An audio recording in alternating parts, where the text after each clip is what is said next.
Welcome back to the news at 10.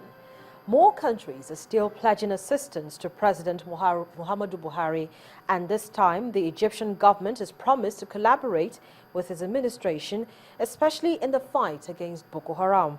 Addressing journalists in Abuja, the Egyptian Foreign Affairs Minister, Mr. Shukri Sameh, who also represented President Abdel Fattah el-Sisi during the presidential inauguration, said he's convinced that the new government will respond to the needs of Nigeria and also project African interest. We look forward to working closely with Nigeria and the new Nigerian government, and I'm at your disposal if there is any specific questions you'd like to pose. Many commonality of views on issues and challenges that affect the continent, most primarily the issue of combating terrorism and extremist ideology.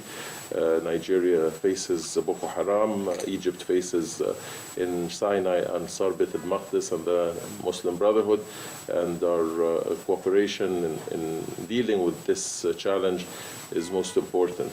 But other areas related to increase in economic cooperation between the two sides, in enhancing the political cooperation and dealing not only with the bilateral relationship but also with the situation on the continent and preventing conflicts from rising or dealing with the existing conflicts in the continent is an important aspect that can be well defined by the views and exchange of views between the two leaders. So this is a customary process of engagement at the level of heads of state, and we look forward to receiving the president in Cairo at his earliest convenience. In the meantime, the United Nations Refugee Agency has promised to assist Nigeria in providing intense trauma counseling for internally displaced persons and victims of terror attacks. The regional representative of the agency, Mrs. Liz Ahua, told a news conference in Abuja that Nigeria has done well to cater for its 1.4 million internally displaced persons and said more support could come. Our correspondent, Gloria Umezuke, reports. The last 12 months has been grim for many of these victims, returnees and internally displaced persons. No doubt, persistent attacks by Boko Haram in the northeast and neighboring countries like Cameroon, Chad and Niger Republic continues to fuel large-scale displacement in the country. Enormous as the task may seem, the government has to continue to cater for the increasing numbers of IDPs who are not just homeless, but traumatized. Meeting with the authorities, the greatest need that they signified to us was that of trauma. People have been traumatized. Close to 5.4 million people have been traumatized indirectly, but of course there are those that have been traumatized directly because of different forms of abuse on them. I can say that all of us, including the UN, agencies that are working in this country, the NGOs with whom we work, and all the relevant authorities are working hard to support these IDPs. Similarly, in the countries of asylum, there is a coordinated support that is going to the IDPs and to the refugees. The United Nations Refugee Agency is collaborating with the National Emergency Management Agency, NEMA, to provide adequate support to the victims. But another concern for them is security. Some of the challenges that are the most predominant relate to security. We have not been able to access all the IDPs the way they could be assessed for their support. Indeed, even in the mission that I came, we were unable to go to Yola. And even if we had made it to Yola, we would not have been able to go to all the areas where the IDPs find themselves. Will, in the next days, come up with an operationalization strategy of such conceptual document to assist with the returns.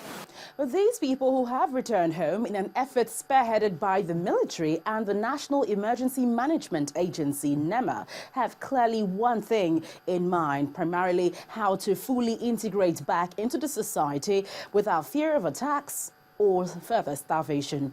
Gloria Umezuke, Channels Television News. Take the air they breathe for granted, but do you know that the quality of air inhaled or that comes in contact with the skin could be harmful to your health? Well, household combustion devices, motor vehicles and forest fires have been pointed out as some major air pollutants. For our focus on health tonight, we look at some of these pollutants and how to lessen their effects. Correspondent Mary Alale Yusuf reports.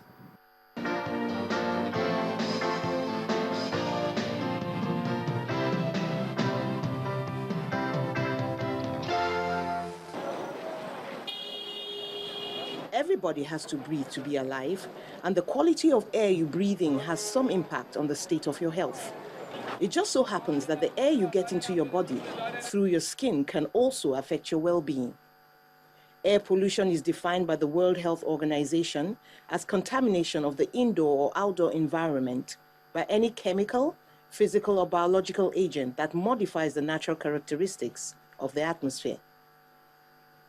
According to the same source, approximately 3.3 million people worldwide die annually from indoor and outdoor air pollution. We use the fossil fuel, and this fossil fuel, we know that when you burn them in internal combustion engines, they release gases, and these gases get into the atmosphere.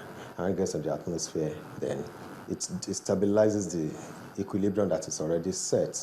Then you have aerosol, for instance. We burn a petrol or automotive gas oil, whichever one your car uses, and we go around from one place to the other, releasing all these gaseous pollutants into the atmosphere. And so they contribute immensely into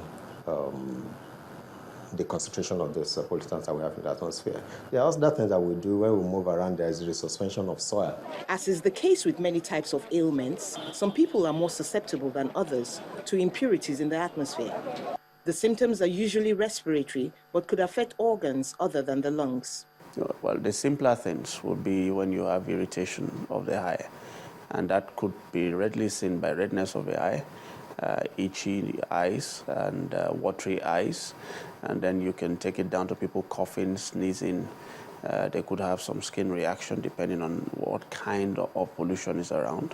And of course, when you take it down now to the respiratory system, I talked about coughing, sneezing, and then cardiovascular, they could actually have strokes.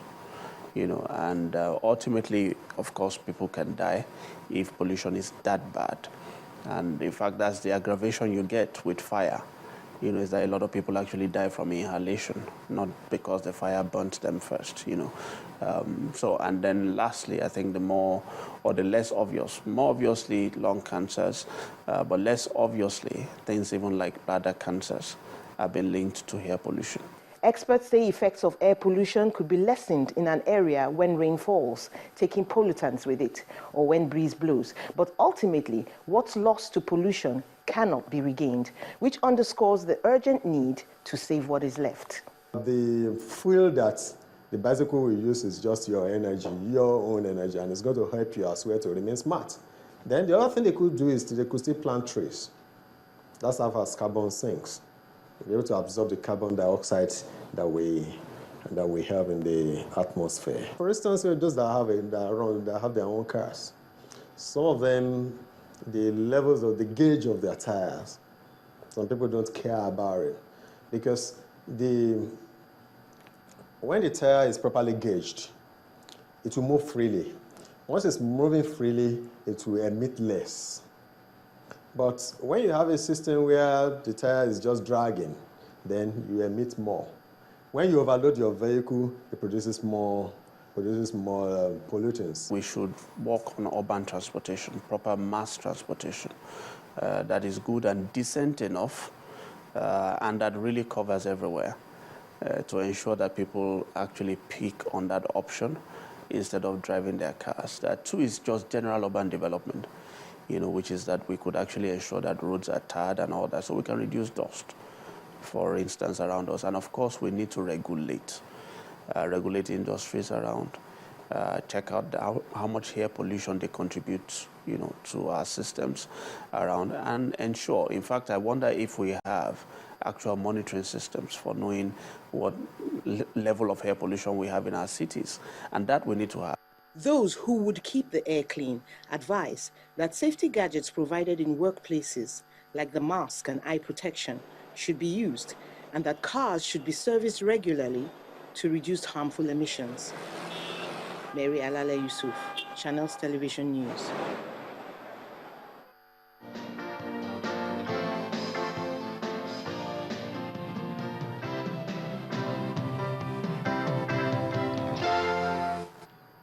As President Muhammadu Buhari settles to work, the Managing Director of the Bank of Industry, Mr. Rashid Olaoluwa, has asked that exploration of the numerous solid mineral resources spread across the country should form a major part of his policy.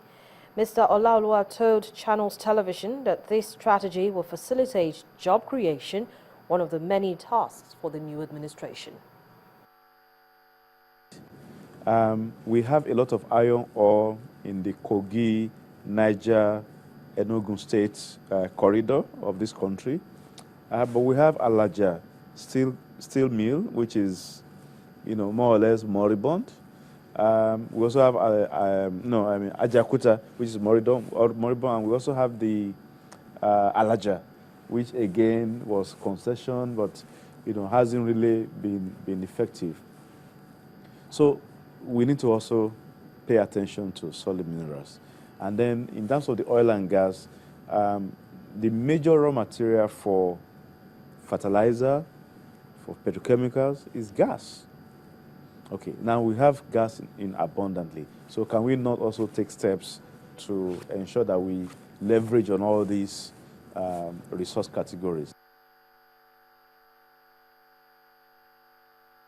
Agriculture is one of the main focus of Anambra State Governor Willie Obiano's economic blueprint for the state. In his efforts towards improving the agricultural yields of the farmers in the state, Governor Obiano has injected about $800 million in the first year of his tenure into the sector. The governor has also promised to improve the welfare of farmers in the state. The governor and the deputy governor with their spouses and an entourage of other government functionaries stormed Otuocha, a predominantly farming community in Anambra East local government area, for the launch of the 2015 farming season. The governor first inspects the agricultural efforts of each of the 21 local government areas and other partners as they display their produce. The Southeast Regional Director of Federal Ministry of Agriculture and Rural Development, Dr. Uche Nwafo, says that the farming season launch is a good program that would afford farmers the opportunity to be sensitized on the policy direction of government in agriculture and for them to know what is expected of them, as well as have access to growth enhancement support program of the agricultural transformation agenda of the Federal Ministry of Agriculture, Rural Development in partnership with the state government. As a matter of objective assessment, Anambra State stood out in our rating of states supporting the program and making that 25% contribution always available. The State Commissioner for Agriculture on his own part uses the opportunity to highlight some of the giant strides of the present administration in agriculture, as well as commend Governor Obiano's support to small-scale farmers in providing farm input that will make for higher yields. It's on record that the state has so far attracted over $460 million investment in the state, with Coast Farms, a subsidiary of Costaris Group, investing over about $100 million in rice production. Excel Farms is investing $100 million in cassava and tomato production and processing. The governor passionately maintains that agriculture remains a cornerstone of his administration, aside the three other pillars of trade and commerce, industrialization, and oil and gas. Our Anambra State should be among the top 3 states in agricultural production in Nigeria. Number 2, that Anambra State should become the #1 in the production of rice, cassava, and fish in the first 4 years of my administration. He goes on to launch the 2015 season with a show of driving mechanized equipment and distribution of high-yielding seedlings and other farm inputs to the 21 local government areas. Such an occasion that brings to the fore the ideals of the people of Anambra State, as they are mostly farmers, cannot take place without traditional displays. Dance groups and the popular Ijele masquerade of the state peps up the occasion, with the governor getting down to the beats.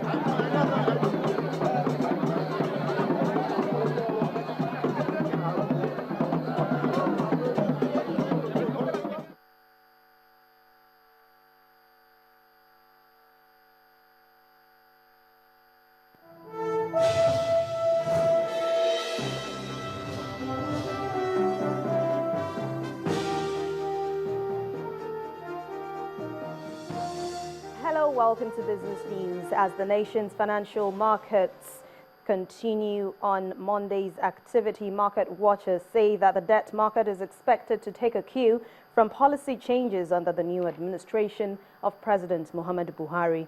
Traders say most offshore investors are waiting for the new government to state its economic agenda and the possible removal of tight controls on the forex market.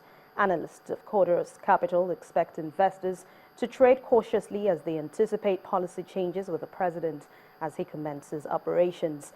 At the interbank markets, liquidity is expected to increase next week through the injection of maturing treasury bills.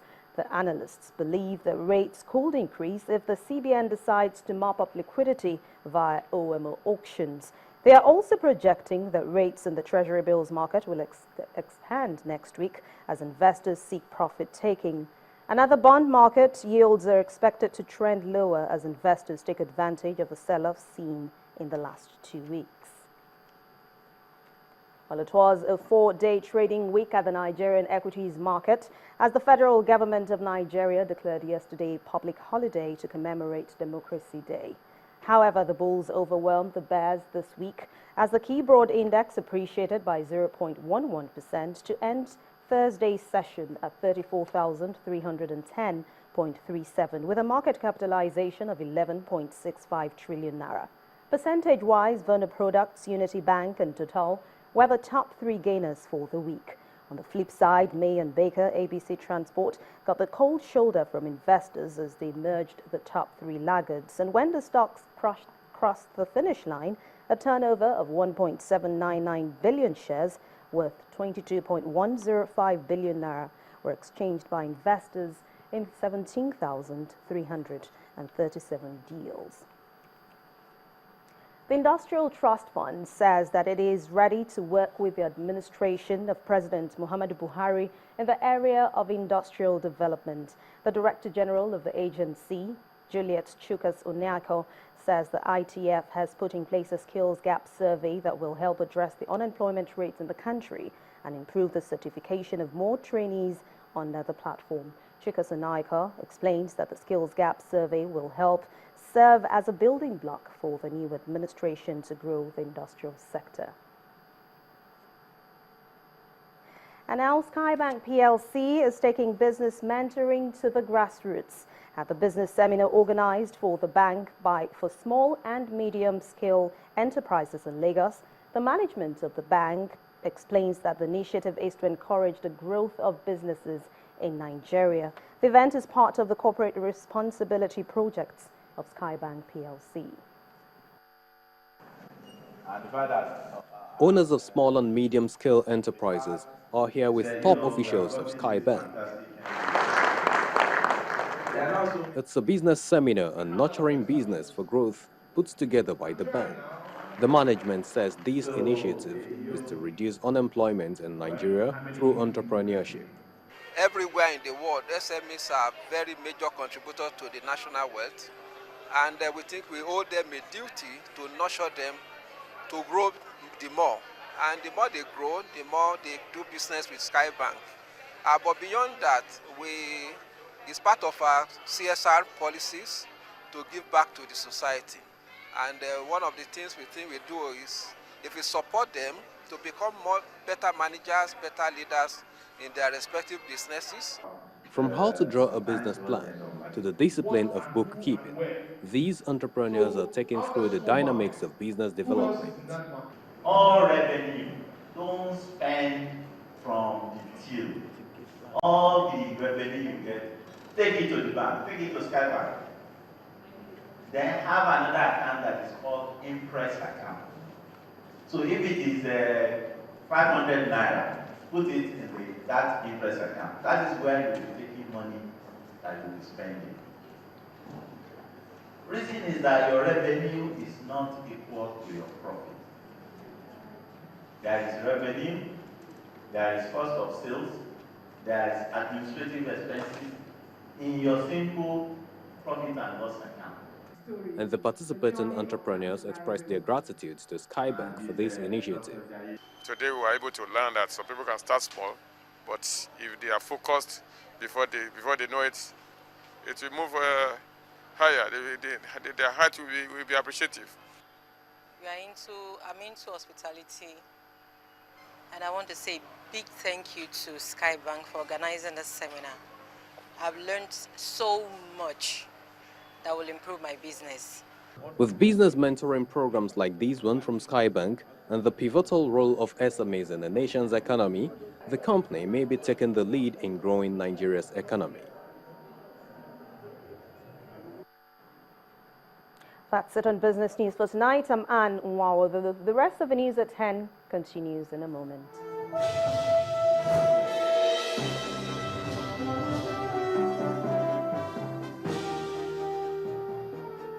Next on the news at 10, Arsenal demolish Aston Villa 4-0 at Wembley to win the English FA Cup for a record 12th time.